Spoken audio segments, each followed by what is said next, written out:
Well, hi everybody. We're back in the classroom and we're at the end of the class. I would like to congratulate everyone who's still with us for hanging in there. And if everybody would, just give me a little bit more hard work, a few more cups of black coffee, and then you'll have this last assignment and English 101 knocked out. So in our Moodle room, there's this handbook that I put together, which is the Research Methods Handbook. And what this does, it outlines how to, in essence, take a research project, all of the different steps, all of the different pieces that are involved in making a research essay.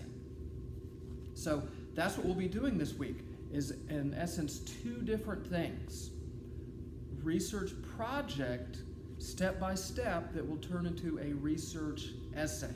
And again, all of this is detailed in this research handbook, and the subsequent lectures will break this down in greater detail. Now, you remember from last week how to do the argumentative essay, right? Remember that? That's that same essay strategy that we'll be using this week. And by strategy, those are the different methods that we've used. For example, the definition, narrative, comparison, contrast, right?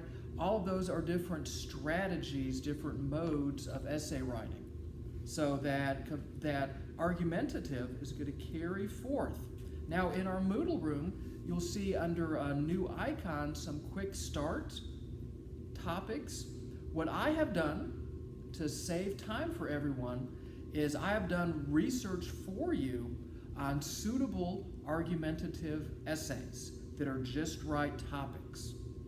So what I would recommend would be picking one of those topics and then carry forth with the different steps that are outlined in the research handbook.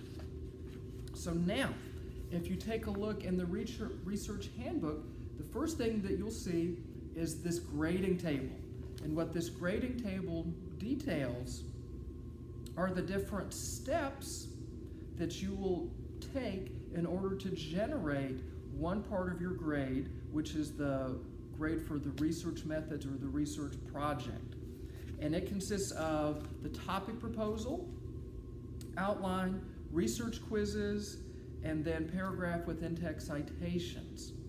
And the point values and all the descriptors are listed out here.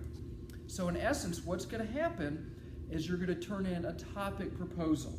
And that's detailed in step 1, and there's an example. Then what you'll do next is you'll write your thesis statement and your topic sentences.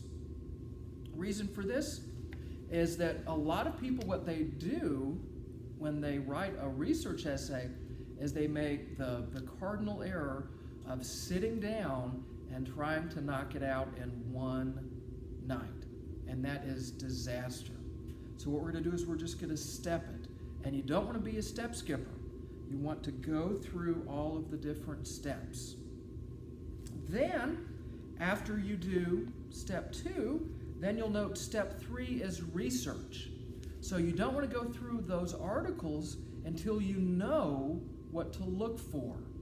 And then once you know what to look for as determined by the topic sentences, then with a highlighter or simply underline or making little asterisks, you want to identify that content that you will use later.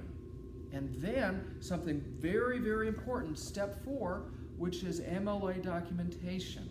And going to zoom in on this in its own lecture next. So again, please go through step by step. And each step is going to be used in part to generate the research methods, the research project grade. And then what's going to happen is slowly, step by step by step, is you're going to build the research essay. So if you have any questions, please let me know. I know that the last week of any term is always very hectic. So again, be sure to pick up some extra coffee. You don't need cream, you don't need sugar. Keep it black, keep it strong, and give me one more week of hard work, 5 paragraphs, and then you're going to knock this out. So I'm really proud of everybody for hanging in there during this 10-week class.